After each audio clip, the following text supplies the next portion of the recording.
Hola, bienvenidos a mi ponencia. Se denomina el rol de la inteligencia artificial en ciberseguridad defensiva durante 2022. Mi nombre es Juan Carlos García, soy el SOC Manager y Country Manager Sofistic España. Sofistic es una empresa de ciberseguridad. Tenemos presencia en diversos países en Latinoamérica y también tenemos presencia aquí en España. Y nos dedicamos a soluciones de ciberseguridad, consultoría de ciberseguridad, muy especializado en algunos campos relacionados con fintech, ¿vale?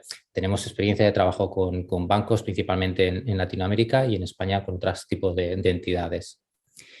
En mi ponencia voy a hablar sobre la inteligencia artificial, ¿no? Y por qué es necesario en el ámbito de la ciberseguridad.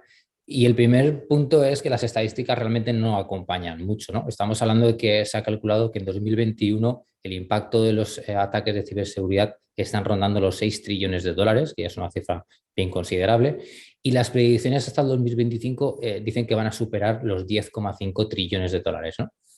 A esto tenemos que unirle a que los ataques cada vez son más complejos, son más sofisticados, se ocultan y se ofuscan de una manera también diferente y se producen tantas alertas, tanto positivas como negativas, que al final los equipos de seguridad tienen dificultades para poder discernir cuáles son buenas o malas y poder identificar que realmente ha sufrido una brecha de seguridad, ¿no?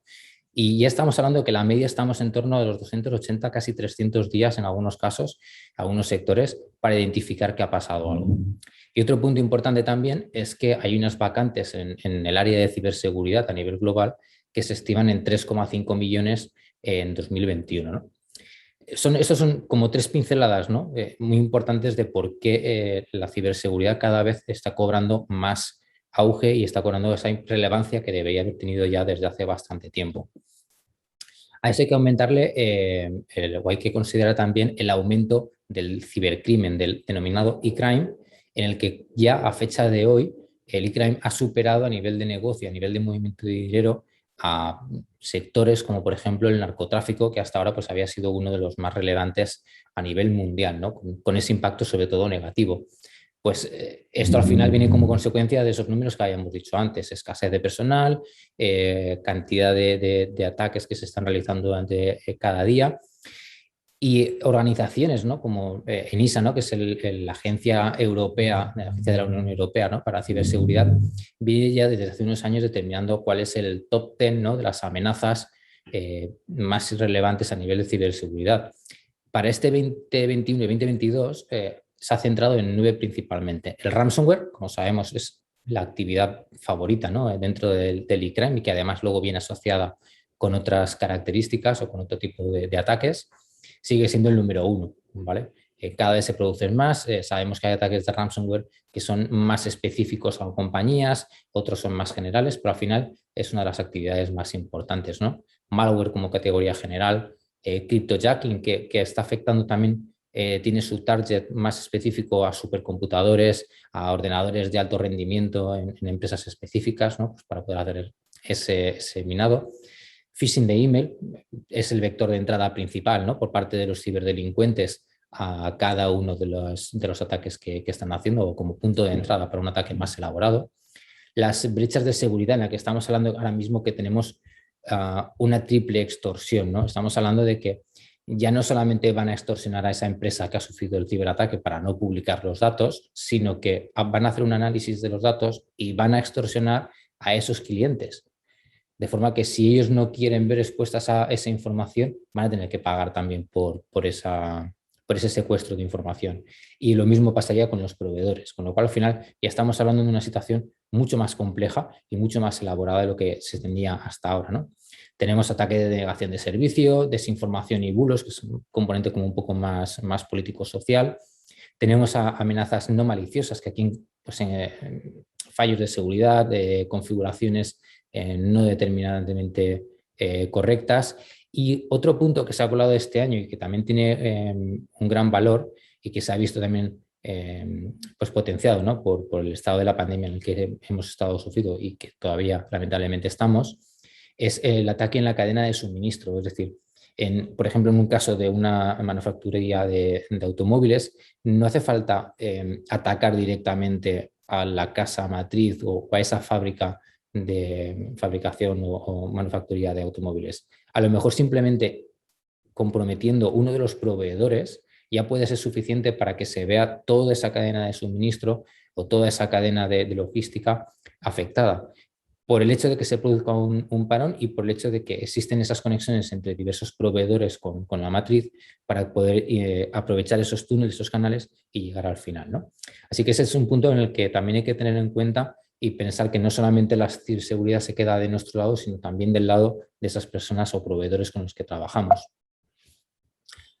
A nivel de dónde vienen y cómo vienen las amenazas, pues podemos identificar 4 grupos principalmente, ¿no? Organizaciones que son financiadas por estados, sabemos que en la parte del este se lleva bastante, organizaciones criminales, ya hemos comentado antes que el e-crime ha supuesto ya un paso adelante a ese mercado del narcotráfico, los ciberdelincuentes contratados, este e-crime as a service que se denomina, sabemos también que existe el ransomware as a service en el que se puede contratar un especialista, por así decirlo, en ransomware para poder personalizarlo e incluso contratar su infraestructura para poder ejecutarlo, pues, como cualquier software as a service o infraestructura como servicio que también podemos manejar, ¿no?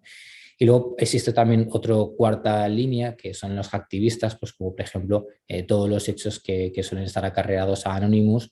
En uno de los casos más sonados son las acciones que tuvieron tras la muerte de George Floyd en Estados Unidos, ¿no?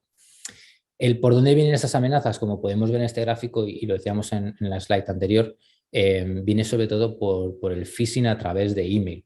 Y esto es muy importante, ¿no? Porque tenemos que concienciar a nuestros empleados de cuál es la relevancia de esos ataques que además van a ser cada vez más complejos y ya no va a ser ese email tan burdo que en ocasiones se veía hasta ahora, sino que van a ser emails o van a ser incluso llamadas telefónicas muchísimo más personalizadas, ¿no? Sí que es cierto que a medida que la empresa suele ser más grande, uno de los vectores de entrada ya suelen ser las vulnerabilidades en el software, ¿no? El parque de software a gestionar a través de la empresa suele ser mucho más complicado y es por aquí donde suelen venir los problemas, ¿no? En el título de la ponencia explicaba el rol de la inteligencia artificial en la ciberseguridad defensiva y hacía ese matiz porque la ciberseguridad la inteligencia artificial en el lado ofensiva ya lleva unos años existiendo, ¿vale? Aquí hemos puesto 4 imágenes de noticias que han salido en los últimos tiempos, desde esas llamadas para imitar la voz del CEO o del CFO para poder hacer esa estafa o fraude del CEO. Tenemos esas estafas bancarias, ya no solamente con ese malware específico que nos puede entrar en el móvil, sino que automáticamente se pueden generar llamadas por bots en las que se suplantan la identidad de esa atención telefónica del banco concreto. Estamos hablando de malware que se queda latente en el sistema, intentando entender cuál es la información más crítica, no ir a acceder directamente al file server determinado, ¿no? A ese directorio Z, ¿no? Que llaman algunas empresas, sino intentar entender cuál es el momento idóneo para lanzar ese ataque. Puede ser más al principio de mes porque son pagos por ejemplo, de nóminas, puede ser a lo mejor más a mediados de mes pagos de proveedores. Siempre buscan ese momento más concreto, ¿no? O tenemos, por ejemplo, el caso de DeepLocker, ¿no? Que ahí pues es una prueba de concepto, ¿no? Que lanzó IBM sobre el 2018 y al final trataba de un malware que se activaba específicamente en base a unos inputs o a unos triggers que se le habían preprogramado, ¿no? Y que además él mismo era capaz también de ir adaptándolo según las necesidades, pues dependiendo de si la ubicación de la persona ha salido fuera de la oficina o está dentro de la oficina, si una persona realiza una llamada u otra, ¿no? Entonces, como vemos, el lado ofensivo, la inteligencia artificial ya se está aplicando desde hace un tiempo y esto impacta en que si el equipo humano en ciberseguridad, los equipos de ciberseguridad en las empresas, pues tienen sus problemas, ¿no? para dar frente a todas estas acciones, pues vemos como que realmente necesitan un punto de apoyo. Ya no solamente que tengamos diversos perfiles que tengan que estar trabajando de forma conjunta en equipos multidisciplinares, que se hagan ejercicios de Red Team, Blue Team, Purple Team, todo eso está muy bien, pero al final, como vemos en este gráfico, ya no solamente tienen que controlar los dispositivos o la red o incluso diversos canales, sino que tienen que también hacerse esa parte de identificación biométrica con sistemas apropiados, esa parte de Threat Intelligence para poder identificar dónde pueden venir esas amenazas de un sitio u otro, ¿no? Entonces aquí realmente es donde vemos que si somos conscientes de que hay vacantes de ciberseguridad que no vamos a poder llegar a cubrir, el equipo de ciberseguridad se tiene que apoyar en algo, ¿no? Y es por eso por lo que hablamos de que es importante que exista una inteligencia artificial en el lado defensivo. ¿Cómo? Pues haciendo analíticas de comportamiento. Podemos ir desde un modelo más sencillo a analíticas de comportamiento de usuarios, identificar, pues por ejemplo, si un usuario está intentando hacer una exfiltración de información porque está accediendo a una nube para descargarse la información y subirla a otra, pues entender que eso es un comportamiento anómalo y que se tiene que parar de alguna manera. Podemos mover a una posición un poquito más compleja, que sería User Identity Behavior Analytics, en el que tenemos que identificar no solamente ya que esos usuarios estén haciendo esas actividades anómalas, sino que a lo mejor el problema es que sus sistemas o que sus dispositivos están comprometidos y no son conscientes de ello, ¿no? Y es aquí donde tiene que también identificarse por qué ese equipo de ese usuario está haciendo una actividad que es completamente anómala. Y por último tenemos la parte del Network Behavior Anomaly Detection, que es la parte de, vale, si a lo mejor el dispositivo o el usuario pueden estar haciendo ese tipo de actividad, ¿qué pasa con ese tráfico de red, ¿no? ¿Qué pasa con esas acciones que estamos viendo entre los diferentes servicios y computadores? Y ese es otro punto importante también analizar, ¿no? Porque pueden darse casos en los que a nivel de EDR, por ejemplo, el Endpoint Detection and Response, pueden darse ciertas casuísticas en las que puede ser una actividad lícita o puede no detectarse como actividad lícita y realmente, si nos fijamos en ese comportamiento a nivel de red, sí que podemos detectarlo, ¿no? Entonces, ahí desde Sofistic entendemos que la ciberseguridad tiene que ir en ese lado, tiene que ir moviéndose al que se denomina el XDR, Extended Detection and Response, en el que hay que combinar las tecnologías o esas capacidades que tienen las tecnologías, como por ejemplo tenemos Darktrace en el lado de red, Crosscheck en el lado del EDR, URSafe para móviles, Microsoft multidisciplinar, ¿no? Que tenemos tanto gestión de la identidad, por ejemplo, o también tenemos la parte de SIEM, o Exaben, ¿no? Como ese SIEM, perdón, con UEBA, que permite analizar ese tráfico. Entonces tenemos que ir a ese modelo de visión más amplia, no solamente quedarnos en el endpoint, no solamente quedarnos a nivel de red, sino tener una visión más global y que permite identificar con las diferentes inteligencias artificiales qué es lo que está pasando. Aprovecharnos de esos playbooks y automatizaciones con SOAR, ¿no? que nos permitan detectar un incidente y ser capaces de remediarlo o por lo menos de intentar hacer una primera contención tan rápido como sea posible, ¿no? Hay que estar centrado en las amenazas, hay que intentar entender qué es lo que está pasando. ¿Cómo? Pues mediante analítica de comportamiento. Es decir, a medida que vayamos entendiendo cómo se están generando esa actividad de los usuarios, tenemos que ver cómo podemos complementar y obtener esa información.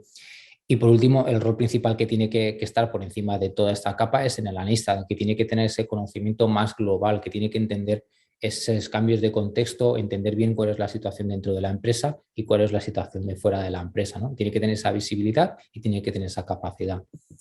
Así que el entorno ideal, pues es un modelo de sinergia entre la inteligencia artificial que nos ayuda a identificar cuáles son los problemas, nos ayuda a hacer ese primer triaje o incluso ya no solamente eliminar los falsos positivos, sino que en algunos casos que ya pueden ser pues, mucho más concretos, como un ataque de ransomware, que se pueda identificar bien, que pueda directamente pararlo, contenerlo, hasta que el analista decide hacer los siguientes pasos, ¿no? Y sobre todo apoyarse en esas automatizaciones, en esos playbooks que van a permitir esas acciones muchísimo más rápido. Así que bueno, esa es un poco la ponencia que hemos querido presentar desde Sofistic. Espero que os haya gustado y si tenéis cualquier tipo de pregunta o sugerencia o comentario, pues hacérnoslo saber y sobre todo pues muchísimas gracias por vuestra atención.